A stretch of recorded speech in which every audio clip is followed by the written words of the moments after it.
Brandon Benefield, Gerard Bonner, and Diana Michelle.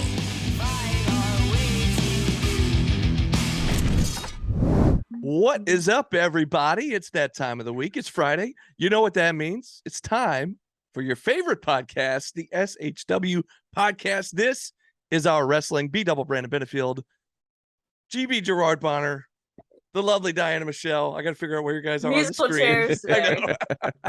But we're all excited to be back, coming off of another big show, SHW45 last Friday. You guys, how's your week going? How's everybody feeling coming off that big show? Man, what a week. I mean, it's been kind of dragging, but at the same time, it feels like last Friday was so long ago. I mean, we're on the way to the next show to see what's going to unfold from last show. And oh my gosh, we got a lot to unpack tonight. Oh, we got a lot to talk about.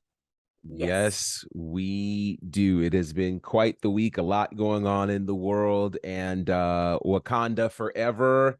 It's out now. I went to see it late last night. So yeah, all is right with the world. Nice. And so yeah, it's perfect that we're here for the podcast. It's good to be back with you guys. Absolutely. Well, as we tend to do on the week following a big show, we give you a bit of a recap, a little rundown of what went down. So spoiler alert, if you weren't there and you want to wait to watch it on IWTV, tune us out and then turn us back on after you do watch it on IWTV. But we are going to give you a quick rundown. And see if we're telling the truth. Well, there you That go. part. Yeah. That See, we're giving you fake spoilers. Yeah. Never know, but You never know. You never know. Well, let's get going here. We'll give you the quick rundown as the show started out with what we thought was going to be Gunner's match right off the bat. So Gunner comes out. Then he grabs a mic. We're thinking, oh, he's got something to say before Carly comes out and they have their big match. He grabs a mic before he can even get a word out. We hear some unfamiliar music. We turn around, look at the screen, and what do you know? Our GM, Gary Lamb, starting off our fifth year. Yeah, starting off our 5th year of SHW, and he's got brand new music after full 4 years of Time to Raise a Little Hell. This one was a Black Sheep, and here he comes. And Gunner couldn't even get a word out edgewise. Gary comes down to the ring, and let's just say he held nothing back. It got colorful. Yeah, it got colorful. Yeah. Got real colorful. Yeah, if I were, I think it was SHW43 that was titled Dishonor. Yeah. And then, of course, 44 was still here for. If I had to title SHW45, I'd call it Spicy, because that was what the whole night was from start to finish. It was spicy. Yes. And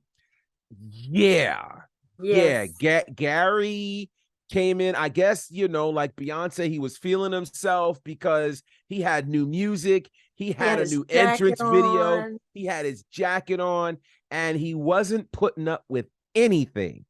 So, yeah, it was spicy, and it's safe to say he lit a fire under Gunner Miller, fire. And I said this on commentary, but yeah, Diana, you were the one that started talking about how distracted Gunner Miller has been really for the last year.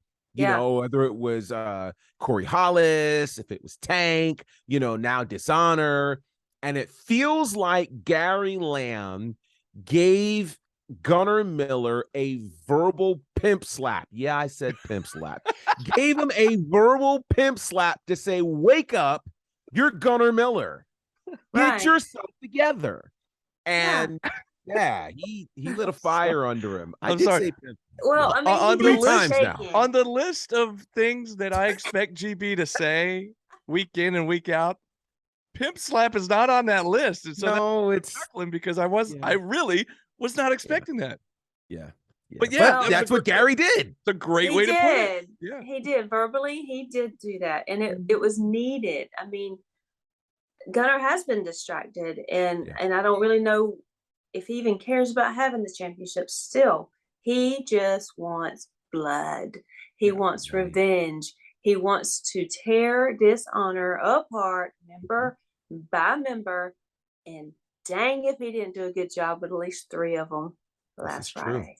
That's true. right. That's right. So once the match was about to get underway, Carly makes his way out. He actually kind of interrupted what Gary was saying.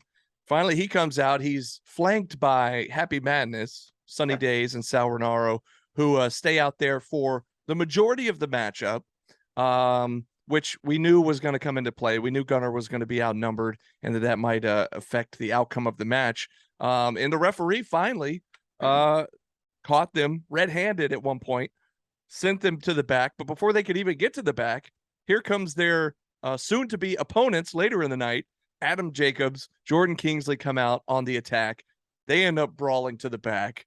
Gunnar Miller ends up coming out on top there with Carly. But again, that was a great matchup. That it's one of those matches, and I said this leading up to the show, that I didn't even think about wanting to see until I saw it on paper and went, oh man, that's going to be great. Yeah. I just wish, and maybe we will at some point, I would like to see that match just one-on-one, no outside, you know what I mean? No craziness. Without the outside drama. Yeah, just no straight up chicanery on the match. outside, just two guys going at it. And maybe one day we'll see that, but Maybe. But anyways, No time soon, I'm sure. yeah. Once Gunner can make his way through Dishonor, and hopefully we can all get back to more honor within SHW, then maybe one day we can get there. But anyways, we'll see when that day comes. Hopefully, if that day comes. If that day Because comes. in the immortal words of Dusty Rhodes, there is no honor among thieves. No honor. There's no honor. So It's true. there That's it is. so good. There it is. Well, our next match down on the card was the working team captain, Owen Knight, taking on the returning Zicky Dice. And many folks are saying this was kind of a dark horse match that may have stole the show. And that's on the same card as a 30-minute Iron match with Kyle and Chip. It was good. So I'm you telling know it's it good must to have see been a Zicky great back match. it's good to see Zicky back in the house. Yeah. He has been in the gym and hitting leg day like no tomorrow, and toning and just perfecting his craft, and the working team captain. You know, Owen's doing his thing as always. It was fire. It was so good, and it wasn't like, oh my God, who do I cheer for? It's just like, let me just enjoy this. Yeah, because this is good. It doesn't matter. Yeah. This is good. So I just miss Gordo. I wish he was there. No kidding. Yeah.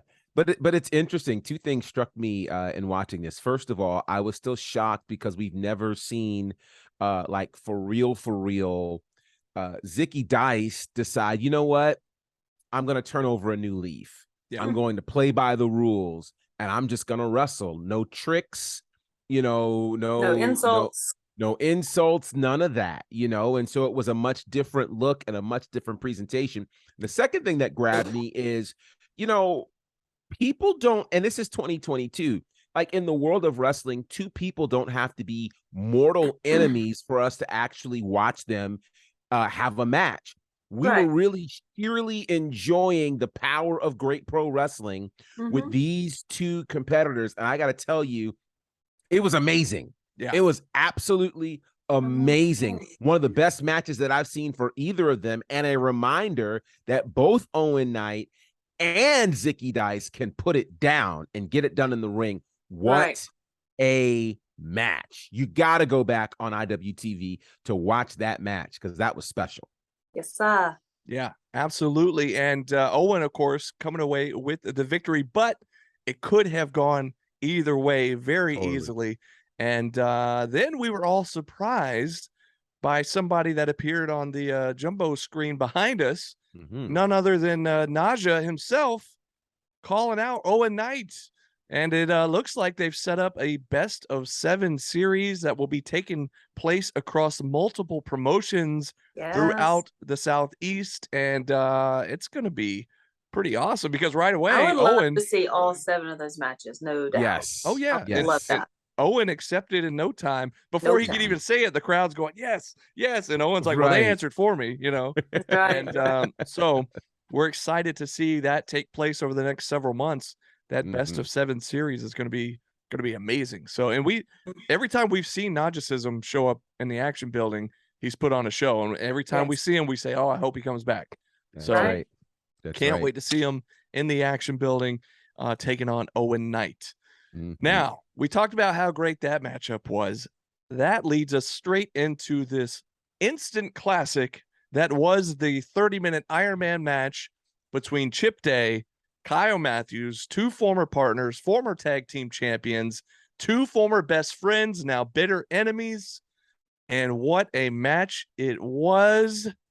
GB, kind of run us through it, man. Your thoughts on this entire thing. I mean, it was, we said it there live that 30 minutes went by in a flash, it seemed like. Yeah. It really, really did. You know, again, this match had a lot of implications. For one, trying to determine who is the best technical wrestler to come out of the state of Georgia or out of the Southeast, or even arguably all of independent wrestling at this point. Yeah. And also, the cherry on top, dare I say, is the winner would become the #1 contender to the SHW championship. It's the whole reason why Chip Day went on his own in the first place, because he felt like it was time for pro wrestling to do something for him, time for him to become the SHW champion. On the other end of it, Kyle Matthews obviously wants to be champion as well. 30-minute Iron Man match. It was insane. And I do mean insane. It was crazy. I mean, think about literally some of the best Iron Man matches you've ever seen. Obviously, we think about Shawn and Brett from WrestleMania 12, but then you think about like Brock Lesnar and Kurt Angle, right? You even think about Sasha Banks and Bayley, right? Like there were some iconic matches, and this stacks up with those. It was incredible. I said it on commentary. I'll say it again. Georgia Wrestling History Awards, you just saw your match of the year candidate without question. And I have to really think very, very hard about what other match could potentially top it. It was so incredible. And it literally came down to the last 5 seconds. Exactly. What a match. And I mean, no excuses. There was no outside interference. The referee, Todd Sexton, for the most part, called it right down the middle. You know, no real issues or anything like that. Best man won. Happened to be Kyle Matthews. Exactly. And it like you said, it was back and forth. It was back and forth. It was just, you didn't know who was going to get the next fall. And I commend Todd for not letting the count out happen. He didn't want it to happen. Nobody else wanted it to happen. We all wanted a winner. Stop that 10 count and drug both their behinds back in the ring. That was amazing to see that. But the ending, I'm telling you, that pinfall and then the last couple of seconds, and it was like no time to even breathe, even start anything else. Kyle Matthews. Yeah. And Chip worked on the leg so much during that match. And Kyle, throughout majority of the match, seemed like the underdog, felt like the underdog. And the fact that, you know, we kept talking about how he's digging down deeper than he's ever dug before, you know, and just the fortitude he had to be able to pull it out, literally bottom of the ninth, 5 seconds left, able to pull out the victory and become your new #1 contender for the SHW championship. And luckily, you know, I talked about the damage that leg took during the match. He'll have a full month to recover before he gets that title shot next month against Cruel at SHW46. And well, I just kind of gave you the spoiler there for the main event, but we'll get to that in a few minutes. Man, what what an amazing match that was. And like you mentioned, Todd Sexton there, GB, we weren't quite sure when we found out he was going to be the guest ref. The whole point of him being the ref was that they wouldn't have to worry about a ref missing a call or messing up. But then also kind of in the back of my mind, I'm like, all right, but this guy's not normally a referee. Is there going to be some chicanery going on, some nonsense? And then at one point, Diana, you mentioned this. They're both up on the stage, and then we see him go. I think it was maybe Kyle first that he took to the ring.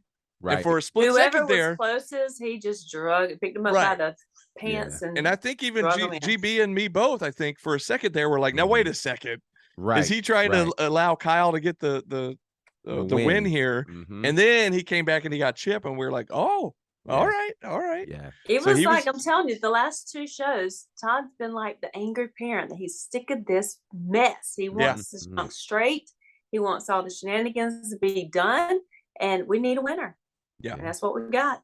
And we got one, unquestionably. So, and the thing is, the crowd was showing their appreciation to Chip at the end of the match too, and Chip was Yeah. having none of it. Chip was upset, Right. and understandably so. I Yeah. totally get it. But we've seen this other side of him over the last several months, ever since he turned on Kyle and broke up technical excellence. And it looks like that side of Chip is not going anywhere, because after the match, Well, what's next for Chip? Is he going? I don't know. It's a great question. Because I kind of feel there's going to be a little bit. We're going to see him in this next title match next month. Who knows? I just feel like we will. Well, going into this match, going into this show, GB kept touching on the fact that, no pun intended, but he had that chip on his shoulder. And I feel like that chip just got even bigger now that he lost this match. So he's the one that was saying he wanted the gold, right? Kyle, Right. I don't think he ever said anything about having a gold. Now he gets the opportunity Chip does not get that he wanted. So I mean, we haven't seen the last. We'll see. There's no telling. Only one way to find out. Come to the next show. That's not a spoiler. That's just my opinion. But Yeah. Well, if that wasn't amazing enough, we also got the return of the world famous Petty Party. Ashton Starr made his return to SHW, and we were so excited to see him. However, his guests, and we knew it was going to be explosive because every Petty Party in history has been explosive. Now, GB, I think this one might have been a little bit more explosive than any of them. You may be correct. Now, GB, at the beginning of the show, you used the word spicy. And I think that's the perfect word to describe this confrontation between Joe Black and Murder One. Take it away, sir. It was spicy with lots of Louisiana hot sauce. Okay. Ooh. Like it was, the habanero it had some dry peppers. Rub in there too, because some of that junk was rough. It was sandpaper rough, right? So, but before I get there, can we take a moment? And I know I don't normally do this, but I have to commend Ashton Starr for his complete body transformation. Oh, yes. Like he's always been in shape. Yeah. But he's been on this tear lately, kind of almost getting into bodybuilding. And I mean, he is ripped to shreds. He looks amazing. It's crazy right now. So shout out to him. This is probably the only time in the last 2 years I've publicly said anything nice about Ashton Starr, but he deserves it. He deserves it, right? And he doesn't beat me up as much anymore. So maybe the time away has been good. I hope so. But absence makes the heart grow fonder, as they say. Yeah. Ashton makes the heart grow fonder. So, here's the thing. His kicks were amazing. But he obviously has a strong connection to both Murder One and Joe Black. And we talked about it on the pre-show. We've talked about it on previous episodes. What exactly is the motive of Murder One? We really didn't know what it was. And we were kind of hoping that this conversation would open our eyes to that. And to a great degree, it sort of kind of did. In a way we weren't prepared for. I wasn't. I certainly wasn't. And I don't know that the action building, the crowd there in Canton, Georgia, was ready for it either. Nobody was ready for Oscar. I mean, nobody was ready for Murder One and Joe Black. It was bananas. Now, I don't know if Georgia Wrestling History Award's ready for this, but honestly, when we start talking promo of the year, this was, it's hard to put it into words. It's funny, Diana on the pre-show last week said that, ever since this whole dishonor situation started, Joe Black has been unusually quiet. And he has. We haven't heard a lot from him. Sometimes he's, he gets the night off. Other times he just comes in and beats people up and leaves. He waves the flag. We hear nothing. Well, he made up for all that radio silence this past Friday. He dropped bombs. I mean, nuclear bombs. Literally. Like it was, trust me, you have to go on the IWTV and see this. And that's all I can tell you, because I can't really describe everything that was said, except a lot of history was told. It's extremely personal between these two, and they held nothing back. Nothing. And Joe brought some No stuff tease. right, you know. I mean, he did. He brought a lot of stuff to light. He did. We actually dishonor. that part right there. We have not heard why Joe. You know, we asked that question before. Why Joe? Why? You know, when Joe came in and, you know, ultimately cost Sunny Days the company, you know, Right. we were wondering why. We got literally 5 months of answers from both of them in this one promo. Yeah. So, like, it was like, did he cost Dylan the company to get Murder in so they can? I mean, it's just like a masterpiece just come together, and now this is what's really going to happen. I'm telling you. And that's the thing too. Like, we get I wanna watch answers, that, Megan. but then we're also left with more questions. Yes. Absolutely. And that's the kind of stuff that keeps you coming back.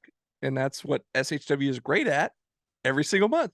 So, And I'm gonna go ahead and say this: I wouldn't be surprised if Joe and Murder still wasn't working together behind. Well, the scenes. see that part. See the thing that I mean, he brought him a gift. Don't forget. he brought He up. did. He came bearing gifts, and you know, again, when people have known each other for so long, how deep will you go? Yeah. To potentially pull the wool over people's eyes. I don't know. Mhm. Now, the scariest moment out of all of that was that after that insanely fiery, spicy promo, Murder One comes to the commentary desk. Well, Mhm. before we get there, GB, Yes. he went to leave, and we're thinking the petty party's wrapping up. And for Mhm. some inexplicable reason, Joe Black clocked Ashton from behind, Right.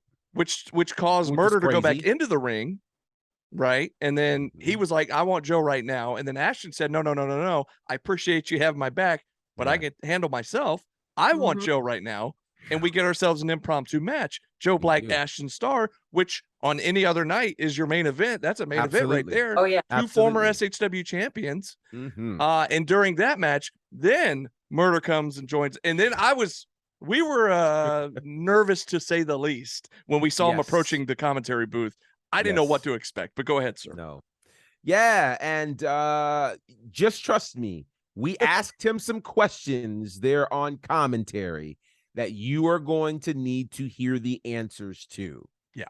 That's all I will say. No cap.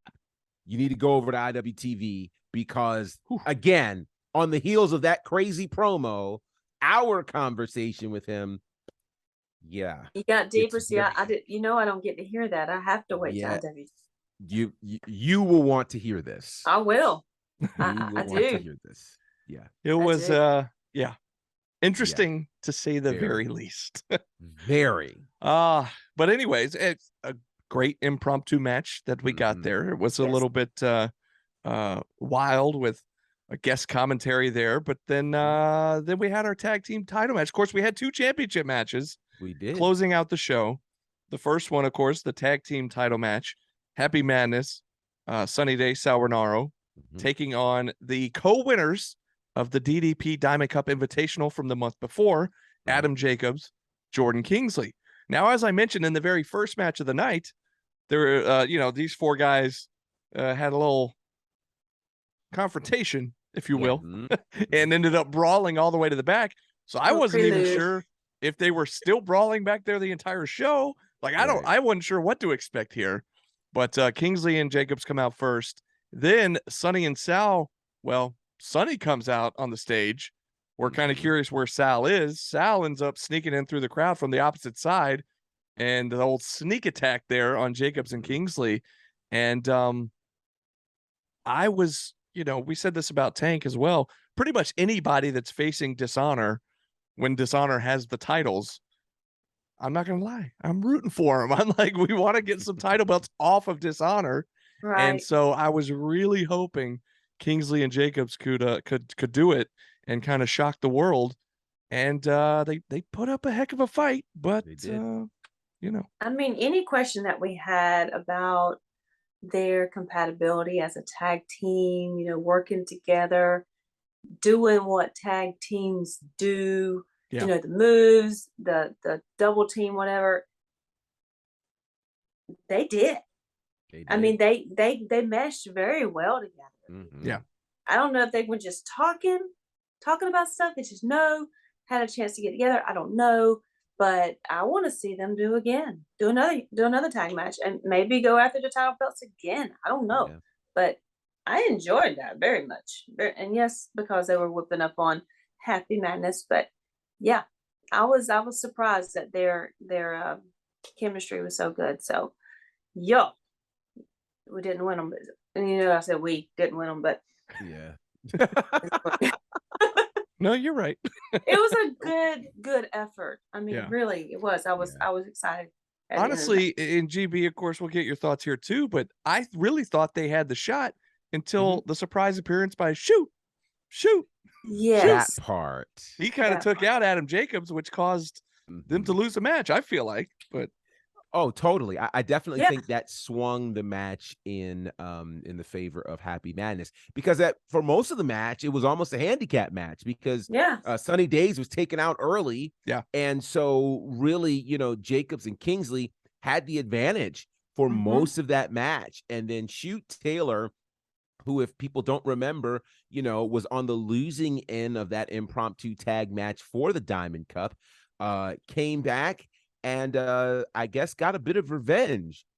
Basically, if I can't be the tag champions, neither can you. yeah, And Right. so it's interesting. Shoot Taylor, for those who aren't following, really one of the bright young stars in this business. Oh, yeah. And now making his way apparently here to SHW to get some revenge on both Adam Jacobs and Jordan Kingsley. So things are getting very, very interesting. And it doesn't look necessarily like Shoot was aligned with Dishonor as much as he went into business for himself, wanted to get his own revenge in Yeah, that that moment. was my question next. So, Yeah. Yeah. I think it was off the heels of the anniversary show, like you said, Sure. GB, coming out of that DDP Diamond Cup match, and looked like his sights were firmly set on Jacobs, and he Firmly. took him out. Unfortunately, it was just too much, and they could not get the win there, as Sunny Days and Sauronaro retained. However, Gunnar Miller made his way back out with steel chair in hand. You talked about earlier taking out Carly Bravo. Well, now he's taking out Happy Madness and was, just waylaying these guys with the steel chair, just relentlessly. And then, of course, we all had the their dishonor, so I'm going to say displeasure of our booker making her way out, screaming for Gunnar to stop and for security to escort him out of the building, and threatening, of course, you see the shirt GB's wearing, threatening Gunnar that if he did not leave, then he would be fired. And she's fired people before. We've seen it happen, whether even though it was over the phone, but whatever. So Gunnar Miller, my favorite part though was when the security got in there, Gunnar was like, all right. He went and got out of the ring. Then he kind of did this juke and jive and step around. He dove right back in there and again just continued just waylaying Sunny Days with that steel chair. But he did finally make his way out and get escorted out. And then Brooklyn said, if you have any bearing, if you come back in here and mess with the main event, interfere in the main event, you're automatically fired. So as much as I wish Gunnar would have interfered, I understand why at that point you got to stay away because you don't want it to cost your job. So, but that leads us to get everybody in one night wouldn't be a good deal. So I mean, save it. Yeah. Let them think about it. I mean, he did what he said he was going to do. He's got 2 more to go. There you go. And or and 3 if you count Brooklyn. well, there you go. Yeah.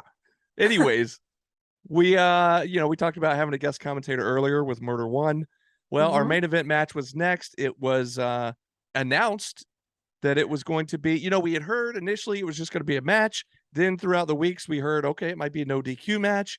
And then the night of the show, we found out it will be a straight up death match with the SHW championship on the line. Cruel defending against the Bloodbath Behemoth Tank. And GB and I were lucky enough to be joined by Brooklyn on commentary for this match. So graced by her presence. Yeah, there was that whole thing. But in typical Tank and Cruel fashion, this was an absolutely bloody match. It was just insane. It's I don't even know how to explain how to call a death match, really, because you just call what you're seeing, but it's just such chaos.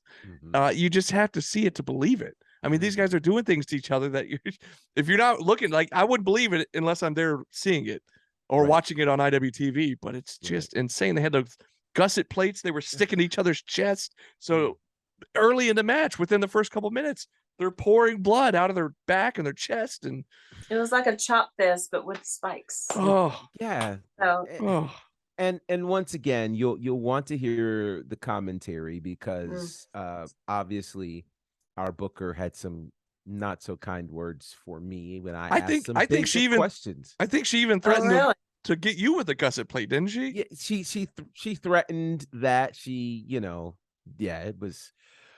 Trust me, there are lots of reasons to watch the show, and her commentary is one of them. But I will say this.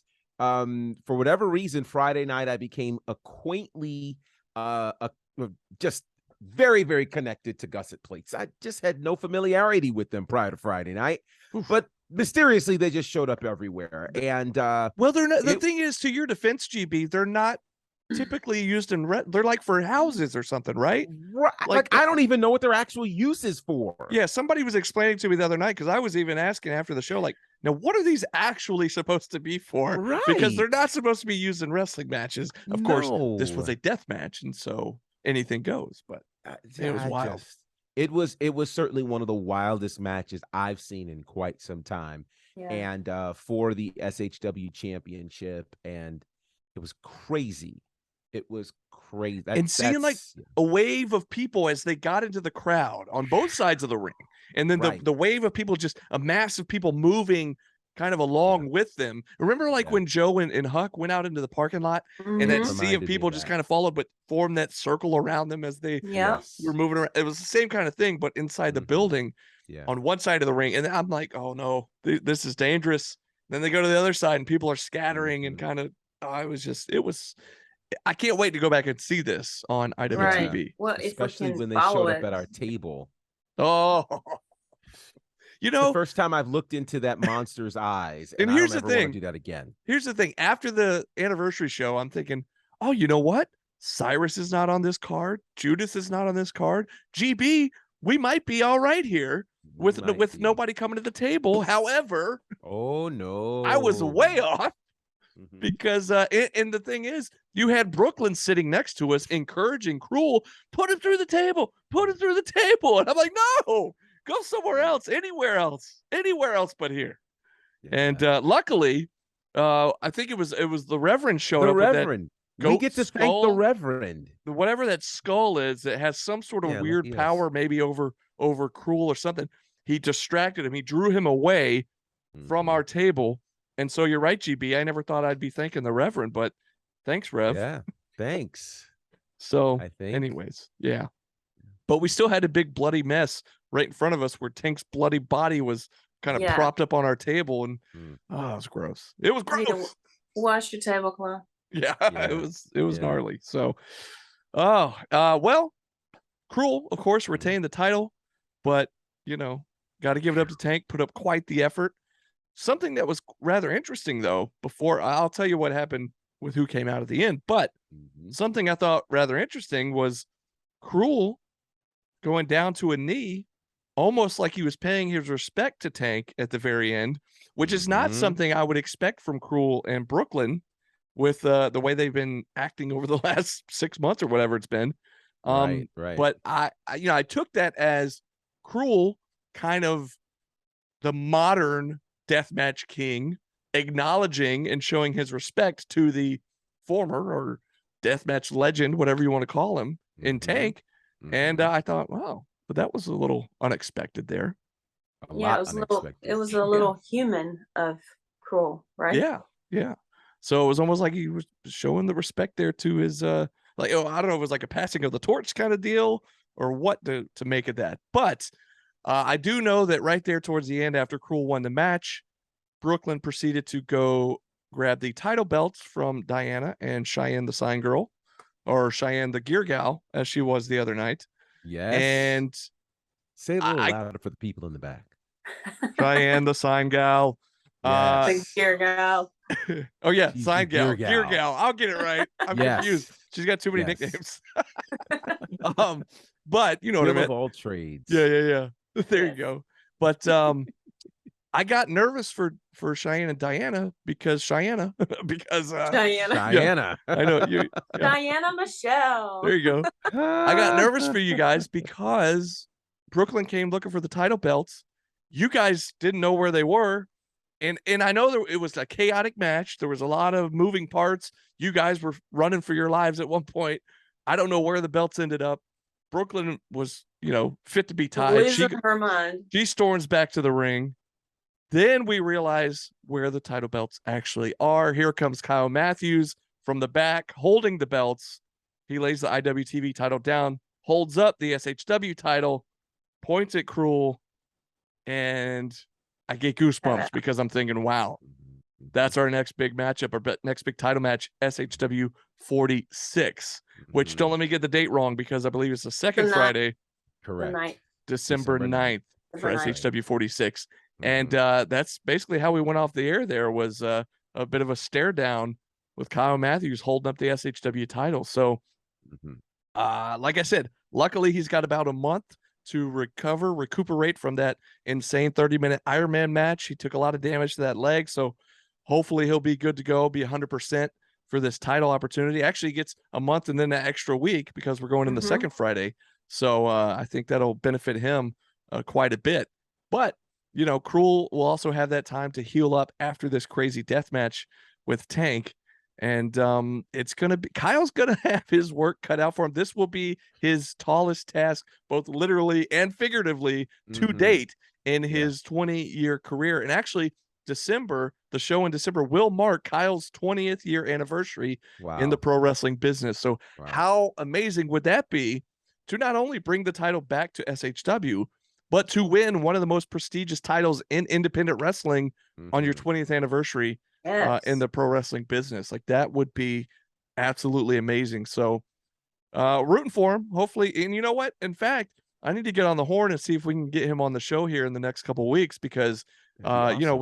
We got to bend his ear a little bit, talk about that. Not only talk about the 30-minute Ironman match, but maybe just this whole feud over the last several months with Chip Day. And then, of course, how excited he is about getting the number one contendership here going into next month. So, but you guys, what a night it was, huh? Man, I can't wait till it comes out.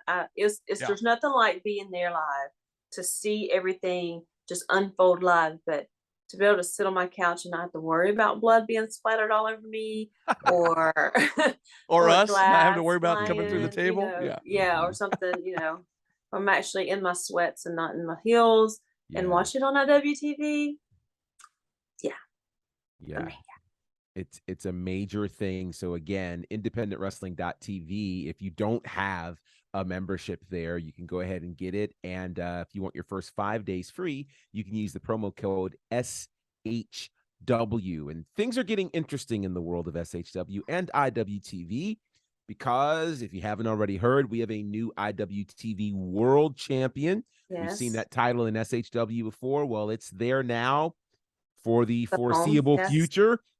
As Cruel is the new IWTV World Champion. He brought that belt with him Friday night. And a very interesting number for you guys. Come SHW 46, it will be 217 days for Cruel as the SHW champion, which will move him into the third longest reign of all time. Which is it feels like they just stole it from Owen. Yeah, and here's the sad part. By moving to number 3, he moves past Owen Knight, who had a 210-day reign. So all the more reason now we certainly want Kyle Matthews to get this belt off of him, because soon and very soon, Crew could be going after that top spot held by David Ali. And I don't know that in the history of this company, we would want someone who represents dishonor as the longest reigning SHW champion in history. But yeah, at the rate it's going, well, it's only one way to find out what happens, and that's to join us December 9th for SHW46. Now, of course, we've got plenty of shows left of these shows left before that show. Sure. So don't worry, we will be here next Friday, and maybe the Friday. Well, we got holidays coming up. We'll figure it out. But we will be back next Friday for sure. And we will talk to you then. But hey, it's been another great week. Always great to see you guys. Can't wait to do it again next week. Yes. And until then, this has been SHW. This is our wrestling.